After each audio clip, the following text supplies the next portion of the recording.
crisis. Lessons learned, I think the key lesson learned is that Dr. Fauci misled the country, and he did so right from the get-go. By February 1st, 2020, Dr. Fauci knew 7 fundamental facts, represented by the first 7 posters behind me, 7 fundamental facts that he did not share with the American people. First, he understood that American tax dollars went to eco-health, and that money was then funneled to a lab in Wuhan, China. Second, he knew eco-health was given an exemption from the pause on gain-of-function research. Third, the security standards at this lab in China were deficient. Fourth, Dr. Fauci knew that EcoHealth was not in compliance with their grant reporting requirements. They weren't adhering to the contract. Fifth, gain-of-function research was in fact being conducted in the lab in Wuhan, China. Sixth, the P3CO interagency review process wasn't followed in approving the grant to EcoHealth. And finally, 7, Dr. Fauci likely knew, let me say it the other way, Dr. Fauci knew that the virus likely came from the lab that our money was sent to. So think about it. American tax dollars went to a company that wasn't properly vetted, that didn't comply with its contract, who sent that money to a lab in China that wasn't up to code and was doing gain-of-function research. And what happens? The very city where that lab is at, a deadly virus breaks out, a deadly virus that would ultimately kill 6 million people around the world. And what did Dr. Fauci do when he had this information, again, February 1st, 2020? What did he do with this information? Did he tell the President of the United States? Did he go to the Commander-in-Chief and said, hey, we got a deadly virus that's broken out in China, in Wuhan, where we've been sending American tax dollars to a lab that's not up to code, that's doing gain-of-function? Did he tell the President of the United States? Didn't tell the President. Did he tell the Chief of Staff? You know, maybe he thought, you know what, I don't want to take this bad news to the Commander-in-Chief. Maybe I'll give it to the Chief of Staff. I know he'll tell him. He talks to him every day. Did he tell the Chief of Staff? Didn't tell him either. How about the experts in our government? Did he tell his boss? Did he tell Secretary Azar? Did he tell Dr. Redfield, Dr. Birx? Did he tell Dr. Giroir, one of our witnesses today? Didn't tell any of them either. No, what he did instead was organize a conference call February 1st, 2020, 2 p.m. with him, Mr. Collins, and 11 virologists from around the world who he had been handing out American tax dollars to for years and years and years. And on that call, it's interesting. On that call are a couple virologists, Dr. Gary, Christian Anderson, who had said things like this. Here's what Christian Anderson said: virus looks engineered, virus not consistent with evolutionary theory. He said that on January 31st, the day before. Dr. Gary said on February 1st, that very day they had the conference call, I don't know how this gets done in nature, but it would be easy to do in a lab. They all get on this conference call, they get their story straight, and 3 days later, the very people who said this thing came from a lab change their tune and say that anyone who thinks that's crazy. Wow, that's a dramatic change in a matter of days, and the only real intervening event was this conference call that Dr. Fauci organizes. You know, it's bad enough when you have the truth and you don't share it, but what's worse is when you have the truth and you say things that directly contradict it. Dr. Fauci told us over the last several years it wasn't our tax dollars. Yes, it was. Right there's the grant to EcoHealth. He told us it wasn't gain of function. How about this email from NIAID, from Mr. Dazik, the head of EcoHealth, to NIAID, where he says, Dear Jenny, this is terrific. We are happy to hear that our gain of function research funding pause has been lifted. Dr. Fauci told us it wasn't a lab leak. Sure looks like it was. Sure looks like it was, and the people he's handing out the money to, Mr. Anderson, Mr. Gary, said it was. And that's not to mention all the other crazy things he's told us. The vaccinated can't get it, the vaccinated can't transmit it. Boy, he was wrong about those. He told us that masks work. He told us that there was no such thing as natural immunity when it came to this virus. All kinds of things he told us wrong. So the lessons we learned is You can't trust some of the folks who were supposed to be giving us accurate information, because they sure didn't. And they knew from the get-go. They knew from the start. So I look forward to hearing from our witnesses. Look forward to seeing exactly what's in this report. That we didn't get into any of this. We didn't get into any of this. The chairman mentioned we can't look backwards. Well, we sure should look backwards, because if you got a government not giving it to you straight, that's something that you have to make sure we understand so it doesn't happen again. Not only we don't want a terrible virus happening again, we don't want the government misleading us about a virus that could happen. So we're going to look at this issue starting next month. We'll look into it. We'll make sure the country gets the facts like they should have had, on February 1st, 3 years ago. With that, Mr. Chairman, I yield back. I now recognize Mr. Jordan from Ohio for 5 minutes. Thank you, Mr. Chairman. Mr. Ratcliffe, I think Dr. McCormick was on to the right question. It seems to me the fundamental question is why? Why did they lie to us? And why is it taking so long? You point this out in your testimony. Why is it taking so long for every government agency to admit what we all know? Because belief in a lab leak as the origin of, as the start of this, is not a conspiracy theory, is it, Mr. Ratcliffe? No.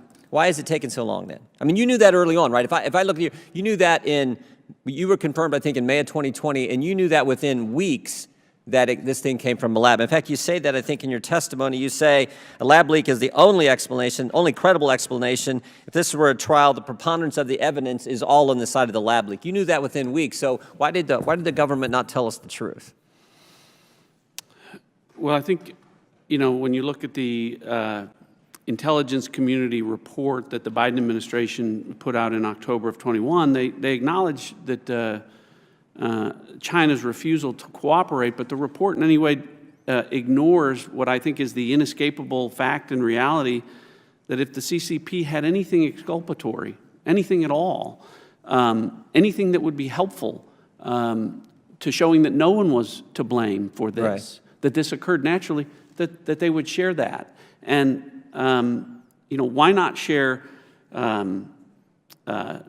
data, samples, research, everything that tends to show that they had access to, that would tend to show that this was naturally occurring and tend to show that lab leak theory really was a conspiracy theory. But they didn't do that because they couldn't do that. And to me, that's why making an assessment with some level of confidence is something that should have been done a long time ago by the intelligence community. Yeah, we need to protect sources and methods. It's why Mike Pompeo and I labored over how much of this can we put out, hoping that it would drive the next administration coming in to declassify more information, which they haven't, and would drive congressional hearings into the origins of this, which it didn't. Here's what gets me. So the Director of National Intelligence knew this thing came from a lab. The Secretary of State knew this thing came from a lab. Common sense tells you this thing came from a lab. And frankly, even the guys who called us names knew it came from a lab because we have their emails. We have their emails from the start. Mr. Gary says, I don't know how this happens in nature. It'd be easy to do in a lab. Mr. Anderson says, this is not consistent with evolutionary. Everyone knew at the get-go. You knew at the get-go.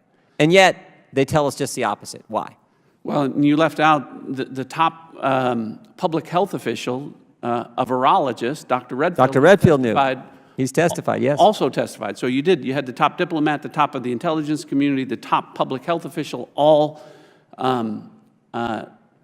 telling you with some confidence level that the most likely origin of this was a lab leak. And I think that, unfortunately for political reasons and political narratives, it was difficult. So did you talk with Dr. Fauci during this time frame when you get in May and over the next several months? Did you talk to Dr. Fauci anytime? No.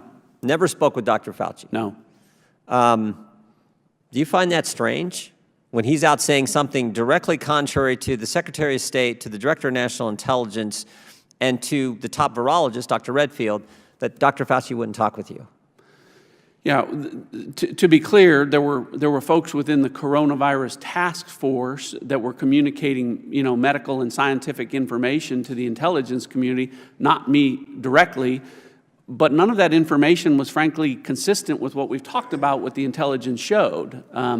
Again, some of those individuals, to include Dr. Fauci, were promoting the idea that this was natural origins, and notwithstanding the language that was read, they were referring to it publicly as a conspiracy theory in certain conversations. Dr. Collins called us and interviews. conspiracy theorists if you believed in the lab as the origin.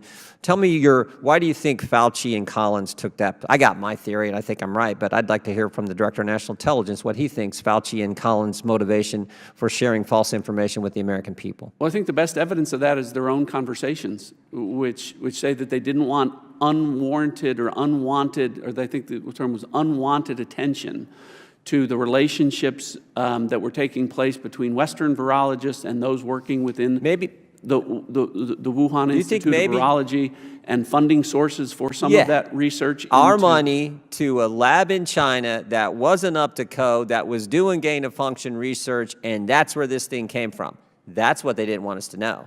Do you agree with that, Mr. Ratcliffe?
Aye.